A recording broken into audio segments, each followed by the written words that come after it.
Before we plunge into the critical moment, Senator Josh Hawley learned that ridiculing somebody's education can dramatically rebound when your personal academic record is far from flawless. Please take a second to press that subscribe button and activate notifications. What you are about to observe is a striking lesson in how intellectual arrogance can rapidly turn self-destructive, particularly when constructed on a base of privilege, overstatement, and deceptive assertions. The Senate Judiciary Committee hearing on judicial qualifications was already almost 2 hours deep, and Senator Josh Hawley was in complete performance mode. He brandished his Yale Law School background like a blade, subtly implying it placed him above anyone he judged less educated. When Congresswoman Jasmine Crockett appeared as an expert witness to question the credentials of multiple conservative judicial nominees, Hawley plainly recognized an easy chance to assert control and impress his political base.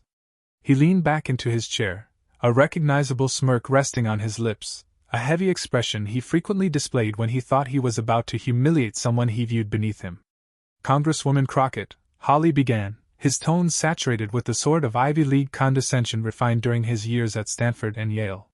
"I find it curious that someone holding a degree from the University of Houston Law Center believes she can properly assess judicial excellence. Those of us who attended genuinely elite institutions rooted in pillars of legal scholarship like Stanford and Yale should be conducting these discussions. Was Houston even ranked in the top 100 law schools when you attended?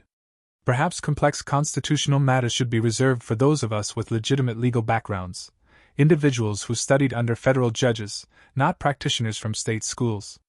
The room dropped into a stunned silence. A handful of Republican senators forced uneasy chuckles while Democrats watched in disbelief at the overt academic elitism. Hawley's smirk grew wider. He was obviously convinced he had delivered a crushing insult. He straightened his tie, a small, intentional gesture designed to underline his supposed superiority, and waited for what he assumed would be Congresswoman Crockett's uncomfortable reaction, but the look on his face suddenly changed. Crockett calmly opened her briefcase and with quiet, deliberate confidence removed a thick folder. It had been prepared specifically for this exact scenario, and its bold label was visible to every camera. "Hawley, academic misconduct." She set it on the table with a soft thud that resonated through the room, instantly charging the atmosphere. She didn't hurry, didn't elevate her voice. She didn't sink to Hawley's tone.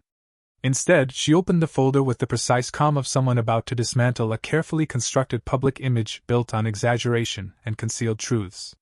"Senator Hawley," Crockett said, her voice steady and measured. "Since you've chosen to raise legal education and the prestige of certain institutions, I believe this committee and the American public deserve to hear the real account of your academic background. Not the polished narrative you've promoted for years, but the facts. The facts that include evidence indicating you did not actually write the Yale Law Review article that launched your career. The facts demonstrating you plagiarized substantial portions of your Stanford thesis. The facts revealing you've misrepresented your class ranking for 2 decades. And most importantly, the evidence showing you've used questionable academic credentials to attack others while concealing your own misconduct." Every camera in the hearing room captured the transformation of Hawley's expression. His confident grin crumbled into confusion, then shock, and finally visible panic. He fumbled for his water glass, tipping it over and spilling it across the table. He grabbed 4 napkins, desperately trying to conceal how shaken he had become. The polished persona he depended on had completely unraveled. Moments earlier, the room had been filled with awkward laughter aimed at Crockett. Now the entire chamber sat in stunned silence. The only audible sound was Hawley's anxious breathing, starkly picked up by his microphone. The story of how Congresswoman Crockett obtained this damaging information about Hawley's academic past began months before the hearing. Her team understood that appearing before the Judiciary Committee would make her a target for elitist attacks, especially from Hawley, who often relied on his Ivy League background to belittle critics. What began as routine research quickly uncovered something unexpected and far more serious. Working alongside academic integrity advocates, former classmates who were weary of Hawley's relentless self-promotion, and a crucial whistleblower from Yale Law School's administrative office with access to supposedly sealed records. Crockett's team uncovered a pattern of dishonesty that spanned Hawley's entire academic career. For years, Josh Hawley had crafted a public image as the intellectual conservative, a polished elite thinker who blended high-level education with populist politics. But the deeper Crockett's team investigated, the more they found that this image was not built on excellence, but instead on privilege, exaggeration, and repeated academic deception. Crockett continued, explaining that the senator's accomplishments were not what they appeared. She detailed that his admission to a prestigious undergraduate university was secured not through merit but through substantial family connections. His later success in law school, she revealed, came not from genuine brilliance, but from a network of ghostwritten papers, copied assignments, and professors pressured to look the other way. She then displayed a certified undergraduate transcript on the committee screens. This, she said calmly, is the senator's actual academic record. The document showed an average GPA, no honors, and no awards, directly contradicting the impressive resume he had publicly promoted for years. She then revealed an internal university file indicating his senior thesis had been flagged for extensive plagiarism, but was quietly approved following a large donation from his family. The senator attempted to interrupt, claiming the documents were fabricated, but his voice fractured so badly he did not even sound persuaded by his own objection. The Congresswoman responded by presenting a sworn statement from the senator's former thesis advisor, who admitted he was pressured by the university to approve a thesis he knew contained plagiarized content. The room erupted into chaos. Senators who typically supported him leaned away. Others stared in disbelief as reporters typed furiously. It was evident to everyone that the polished intellectual image the senator had cultivated for decades was collapsing in real time. But the payment trail did not stop there. The Congresswoman displayed a sequence of emails on the screen. Messages in which the senator had written to the student he secretly paid. One email stated, "Make it polished enough to land me a federal clerkship. If you deliver, there's an extra bonus. Add enough traditional constitutional theory to impress conservative judges." The student's reply included an attachment titled First Draft Religious Liberty Analysis. The metadata plainly showed the document was created by the student and never opened or edited by the senator before being submitted for publication. The evidence continued mounting. The Congresswoman revealed additional details about the academic fraud network the senator had operated during his time in law school. She presented spreadsheets outlining payments, statements from participating students, and a price list. Constitutional law exam answers personally created by the senator were priced at $3,000. Law review notes cost $5,000. Moot court briefs were $2,000. The entire operation was structured, organized, and remarkably profitable, an underground system that generated thousands of dollars while the senator publicly presented himself as a leading legal scholar. This, the Congresswoman said while raising a document stamped with the law school's student affairs seal, might be the most devastating piece of information yet. It was a confidential report from the law school's Academic Integrity Committee that had investigated the senator for operating what they described as an essay mill marketplace where wealthy students purchased academic work from struggling classmates. The investigation uncovered unmistakable proof of the scheme but was halted after the senator threatened to expose similar misconduct involving other politically connected students. The school chose to protect its reputation, but quietly retained all the files. Then came a revelation that pushed the scandal beyond academic dishonesty into potential criminal conduct. The Congresswoman displayed bank statements showing the senator had used his fraudulent academic credentials to secure lucrative positions. His role as a constitutional law instructor at a major state university had been obtained using the ghostwritten article as his primary credential. His salary exceeded $200,000 a year for 6 years, totaling over $1.20 to $2 million based on false qualifications. She presented documents proving that his board memberships, speaking fees, and book deals, totaling more than $5 million, were all acquired by presenting fabricated academic achievements. "This is not merely academic misconduct," she said firmly. "This is financial fraud." The senator became visibly unstable. He leaned back toward his attorney, whispering frantically. But the Congresswoman continued, unwavering. She then produced records showing the senator had failed his state bar exam twice before finally passing on his third attempt. In fact, he concealed this by claiming he had deliberately chosen to take a different jurisdiction's test. She also revealed that the application he submitted for his prestigious clerkship included inflated and inaccurate details about his academic ranking, which could render that appointment invalid. But then she brought the discussion back to the present hearing. For years, she said, the senator had used his manufactured academic reputation to insult judicial nominees, dismiss respected legal experts, and belittle anyone he believed was beneath him. Just moments earlier, he had mocked her education from a public law school. She gently placed her own credentials on the table and displayed them on the screen. So, here are the actual facts about my academic background. She revealed that she graduated with highest honors from her law school with a 3.96 GPA. She served as editor-in-chief of the Law Review, where she personally authored every article under her name. She passed her bar exam on the first attempt, scoring in the 96th percentile.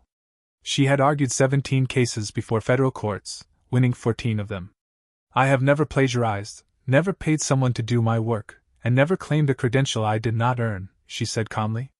She concluded by saying, "My education did not come from an elite university. But every achievement was earned honestly through my own effort, not through privilege, deception, or shortcuts." The contrast between the two could not have been more overwhelming. On one side of the hearing room sat the senator, fully exposed as someone whose entire reputation had been built on academic dishonesty and privilege. On the other side sat the Congresswoman, whose accomplishments, though earned at a less famous school, were real, documented, and achieved through skill and hard work. The room fell into an unsettling silence as everyone processed the magnitude of what had just been revealed. "Senator," the Congresswoman continued, her tone growing heavier and more direct, "you asked earlier whether my school even ranked among the top universities. So let me tell you what my school taught me, lessons that your Ivy League-style education apparently failed to provide. It taught me that integrity always outweighs prestige. It taught me that real law is about fairness, not favoritism. It taught me that excellence is proven through real achievement, not through purchased credentials or inherited connections. And most of all, it taught me that people who use privilege to mock others are usually trying to hide the truth that they feel like imposters themselves." She then lifted one final document, freshly dated and clearly processed just days before the hearing. "This is a letter from the current dean of your law school," she said, holding it up so the cameras could capture the seal. "They have begun formal proceedings to revoke your law degree after reviewing the evidence we submitted. Your undergraduate institution is launching a similar review of your bachelor's degree. The State Bar Association has opened an investigation into whether your law license was obtained through fraudulent means." She looked directly at him. "Your entire academic and professional foundation is collapsing, and this is the moment you chose to mock my education." The room erupted instantly. Committee members spoke over one another, demanding investigations, demanding explanations, and some even calling for the senator to resign immediately. Reporters in the gallery scrambled to send updates. Cameras panned wildly, and within minutes a new trending tag swept across social platforms, labeling the scandal in real time. Commentators who once praised the senator for his so-called intellectual strength rushed to distance themselves. Opposing commentators could barely conceal the shock and satisfaction of watching his carefully constructed persona disintegrate. The senator's reaction spoke louder than any defense he could offer. Instead of disputing the evidence or presenting counterproof, he sat frozen, stunned into silence. His expression shifted from disbelief to anger to fear and finally to hollow acceptance. When the committee chair asked whether he wished to respond, it was not the senator who answered. It was his attorney. Standing rigidly, the attorney announced that the senator would be invoking his Fifth Amendment right against self-incrimination, a declaration far more damaging than any admission of guilt. The fallout was immediate and overwhelming. Within hours, his law school confirmed that a degree revocation review was underway. His undergraduate university announced the same. The university where he once taught released a statement placing his former position under formal review and signaling an intention to reclaim salary paid based on false credentials. The State Bar issued a notice stating that his license was now under emergency investigation. Even the nation's highest court announced it was reviewing the legitimacy of clerkships that may have been secured using inaccurate academic records, meaning every decision linked to his time there could face scrutiny. The political consequences struck just as swiftly. Senators who had once publicly aligned themselves with him withdrew their support. One conservative colleague said he had always sensed something was off about the senator's academic story. Another announced he would no longer co-sponsor legislation with him. Party leadership quietly removed the senator from all committee roles and internal groups. Pressure mounted for him to resign, with even members of his own party stating he no longer possessed the credibility to serve. The criminal investigation that followed uncovered even deeper misconduct. Prosecutors found that the senator had listed false academic credentials on federal forms, financial disclosures, and security clearance applications, each potentially constituting a felony. The total amount of money he earned through these misrepresentations, including salary, book deals, speaking fees, and board payments, exceeded $10 million. Charges were prepared for mail fraud, wire fraud, and conspiracy related to the academic fraud network he had overseen in school.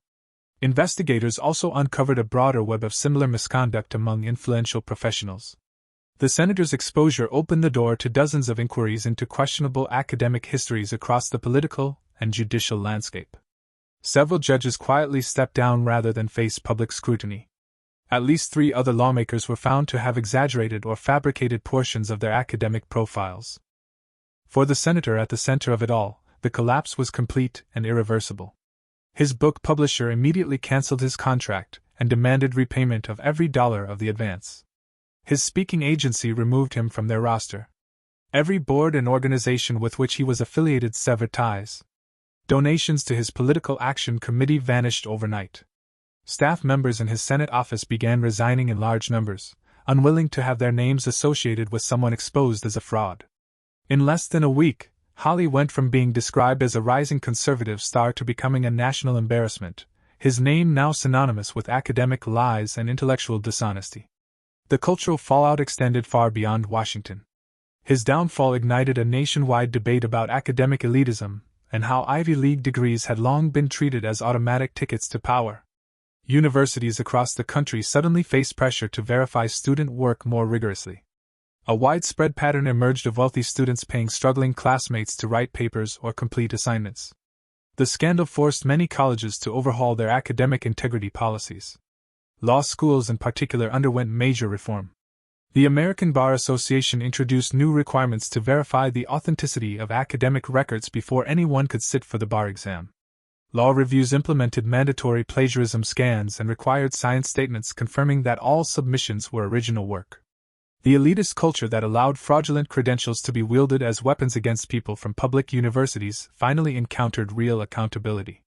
For Jasmine Crockett, the confrontation changed everything. Overnight, she became a national figure, not only as a sharp lawmaker but as a champion of honest achievement and educational integrity.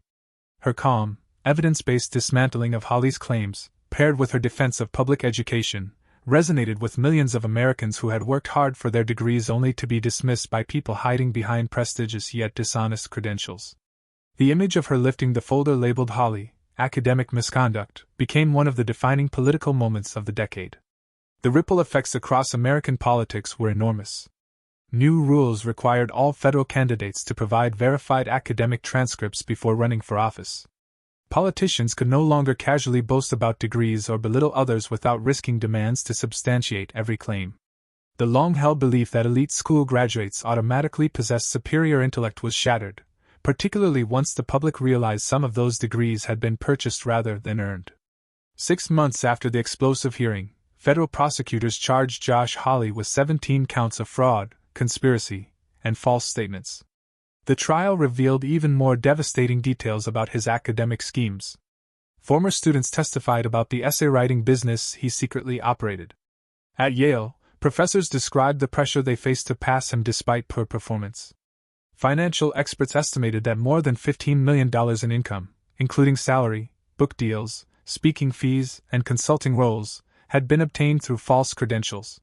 The jury returned a unanimous verdict on every charge. Hawley was sentenced to 8 years in federal prison and ordered to repay all money gained through fraud. During sentencing, the judge emphasized that Hawley's crimes were not merely personal but had corrupted the integrity of America's legal and educational systems. The court made clear that academic fraud used to climb into positions of public trust would be punished as severely as financial fraud. Shortly after the conviction, Yale Law School and Stanford University both revoked his degrees, something neither institution had ever done to a sitting senator. The Missouri bar permanently disbarred him, ending any possibility of practicing law in the future. His name was removed from every award, fellowship, or advisory role connected to his falsified academic history. The Josh Hawley who once mocked Jasmine Crockett's education vanished, replaced by a national cautionary tale about what happens when someone builds a career on lies. The long-term impact on American society was significant. Public universities experienced a surge in applications as students recognized that genuine skill and honest effort mattered more than the name printed on a diploma. Employers shifted hiring practices toward demonstrated ability rather than prestige. The unquestioned authority once held by Ivy League credentials collapsed, replaced by a more grounded understanding that true excellence comes from knowledge, integrity, and real work, not expensive branding. If this eye-opening political scandal has reminded you why real achievement matters more than purchased prestige, and why mocking someone else's education can dramatically backfire when your own credentials are fraudulent, be sure to subscribe and activate the notification bell. We will continue exposing the truth behind the qualifications of those who claim superiority based on where they studied rather than what they have actually accomplished.